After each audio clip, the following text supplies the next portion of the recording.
Hello students, welcome back to my channel Lightup Knowledge and very warm welcome to today's video. I hope you are doing great. In today's video we will cover a literary form, allegory. This is the part 2 of this topic. We've already covered part 1 of allegory where we've dealt with allegory in its basic form, its basic meaning and some examples drawn from the most celebrated authors of English literature. So this topic is very important from the perspective of NET UGC English exam or GATE MA entrance English exam.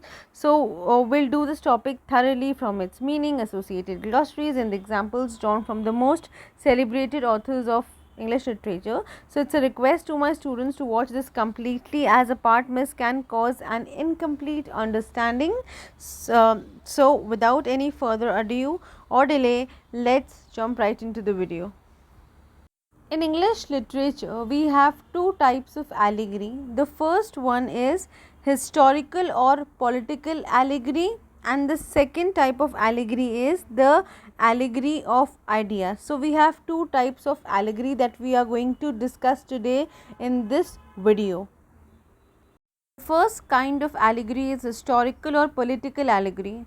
Historical or political allegory is a type of allegory in which the characters and action represent historical personages and events. So basically a historical or political allegory is a type in which the characters which are employed in that particular piece of poem or a piece of writing or a story, that is representing a historical personages.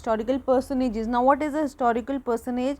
It means a person who is expressed as of great importance, right? So these are the people of high value. So historical allegories basically were those allegories in which the characters which were employed were having high virtues and they were people of importance. And one of the best examples that we have from the field of English literature is written by Dryden, and the work of Dryden is Absalom and Architophel. So in this work, historical or political allegory is used.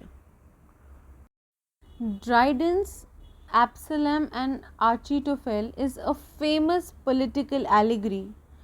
Dryden basically took up the story of David and Absalom from the Bible to apply to the contemporary English political situation.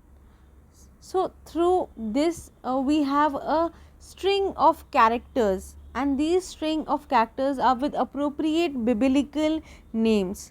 So through biblical allegory we can say that Dryden was able to projectify his theme, and that particular theme was abstract, that is, it was a theme of temptation and the corruption, right? The temptation and the corruption of the politician of that time. So this one is a beautiful example of historical or political allegory. The second type of allegory is the allegory of ideas. This is the allegory in which the characters represents abstract concepts and the plot serves to communicate a doctrine or thesis.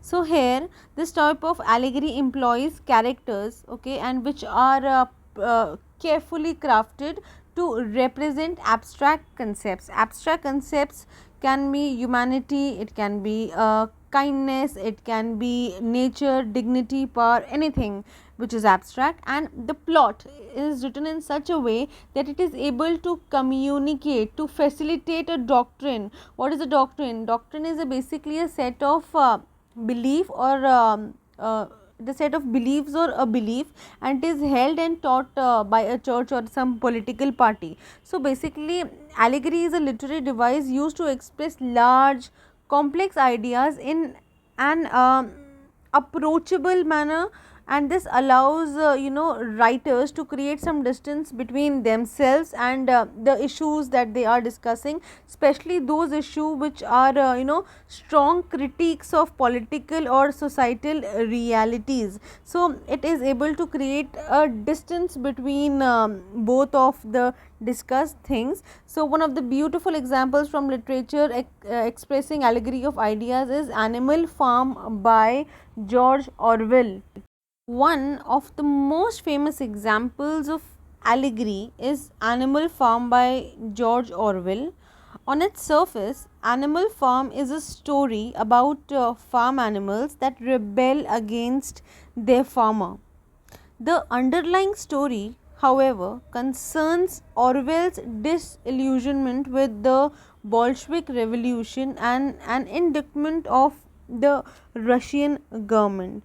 So, basically, this was an example of an allegory of ideas where the poet or the writer draws a gap between the two, the because of some political critique or something like that. So basically we've discussed two kinds of allegory today, and the first one was political or historical allegory, and the second one was the allegory of ideas. This is how we complete the topic of allegory today. So yes guys, that was all for today's video. I hope you enjoyed watching this video and you found it useful. If you did, please like, share and subscribe to my channel and click that bell icon so that you can get regular updates of the videos that I upload. All the important links of the playlist will be linked down in the description box. So keep learning and keep growing.